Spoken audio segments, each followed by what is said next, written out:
Tetemeko kubwa la ardhi lenye ukubwa wa magnitude 7.8 limekumba maeneo ya kusini mwa Ufilipino katika saa chache zilizopita hii leo Juni 8 mwaka 2026, tukio lililosababisha taharuki kubwa miongoni mwa wakazi pamoja na kutolewa kwa tahadhari ya uwezekano wa mawimbi makubwa ya tsunami katika baadhi ya maeneo ya pwani.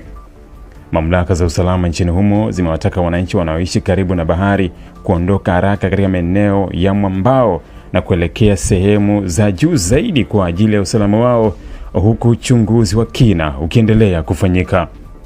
Kwa mujibu wa taarifa za awali kutoka kwa taasisi ya ufuatiliaji wa mitetemeko ya ardhi, tetemeko hilo lilisikika katika maeneo mengi ya kusini mwa taifa hilo, huku mtikisiko wake ukiwa mkubwa kiasi cha kusababisha majengo kutikisika kwa nguvu na wananchi wengi kutoka nje kwa hofu ya kuangukiwa na majengo au kukumbwa na madhara zaidi.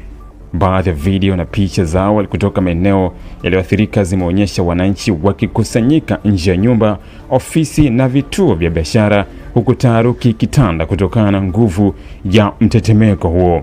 Mamlaka zimeeleza kuwa kutokana na ukubwa wa tetemeko hilo kuna uwezekano wa kutokea kwa mawimbi ya tsunami katika baadhi ya maeneo yaliyo karibu na pwani, jambo lililosababisha tahadhari kubwa kutolewa kwa wananchi kuchukua hatua za haraka za kujinusuru.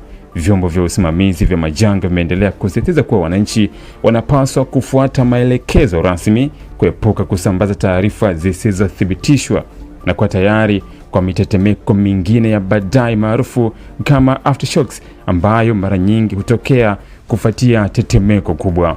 Ripoti za mwanzo pia zinaonyesha kuwa baadhi ya maeneo yamekumbwa na changamoto ya kukatika kwa umeme pamoja na hitilafu za mawasiliano, hali inayoweza kuathiri juhudi za uokoaji na tathmini ya athari halisi ya tukio hilo. Ripoti za awali pia zinaonyesha kuwa baadhi ya maeneo yamekumbwa na changamoto za kukatika kwa umeme pamoja na hitilafu za mawasiliano, hali inayoweza kuathiri juhudi za uokoaji na tathmini ya athari halisi za tukio hilo.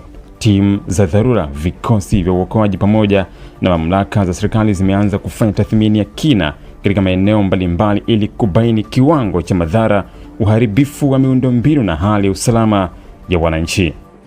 Hadi kufikia sasa kuna taarifa rasmi zilizothibitisha kiwango kamili cha uharibifu wa mali, idadi ya majeruhi wala waliopoteza maisha kufuatia tetemeko hilo.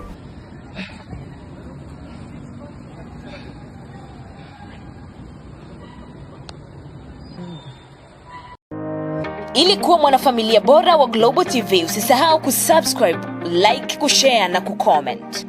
Baada ya kusubscribe, bonyeza alama ya kengele ili kupata taarifa kwa kila video inayopanda Global TV Online.